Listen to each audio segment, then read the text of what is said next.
Тергөөчүлөрдүн ортосунда спорттук иш-чара өттү. Баткен шаарында, облус аймагындагы район шаардык ички иштер бөлүмдөрүндөгү тергөөчүлөрдүн арасында спорттун кичи футбол түрү боюнча мелдеш өткөрүлдү. Бул иш-чара Кыргыз Республикасынын тергөө кызматынын 60 жылдыгына карата уюштурулду. Жалпысынан оюнга 7 команда катышып, кызыктуу оюн көрсөтүп берди.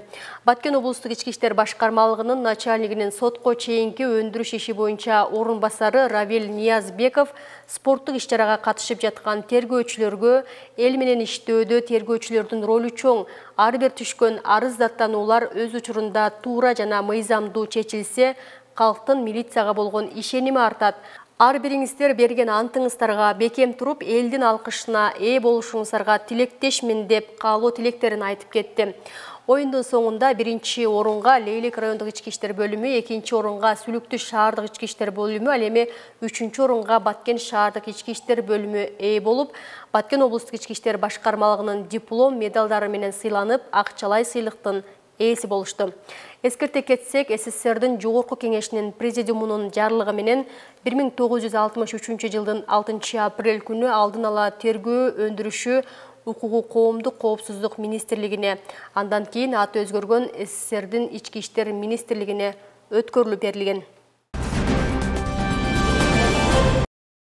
Лейлек районунун Коргон айылындагы демилгелүү жаштар тобу Коргон айылынын жаштары арасында улуттар аралык мамилелерди чыңдоого көмөк көрсөтүү аттуу тынчтык демилгесинин алкагында идеен мектептин администрациясы, башка этностук топтордун өкүлдөрү жана ата-энелер менен биргеликте маалыматтык кампания өткөрүштү. Иш-чара 2 бөлүктөн турду. Биринчи бөлүгү маалыматтык жолугушууну камтыды. Анда катышуучуларга алдын алуу иштери жана айыл жаштарынын биримдигин бекемдөө тууралуу маалымат берилди.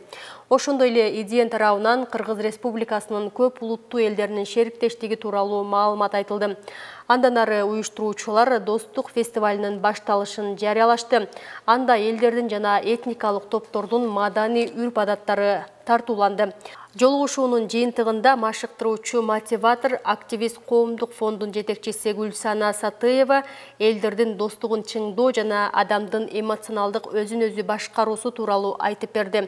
Бул долбоор демократияны колдоо улуттук фондунун каржылык колдоосу менен тынчтык демилгелери коомдук бирикмесинин жарандык жигердүүлүктү жогорулатуу боюнча Баткен облусунун жаш тынчтык куруучуларынын биргелишкен демилгелерин өнүктүрүүгө көмөктөшүү долбоорунун алкагында долбоор катышуучулары тарабынан ишке ашырылып жатат. Бул тынчтык демилгелер долбоорунун негизинде болду. Негизги максатыбыз эки улуттун жаштарынын мамилесин чыңдоо. Биздин мектепте эки улуттун өкүлдөрү окугандыгы үчүн ушул демилгени өтөрүп чыктык.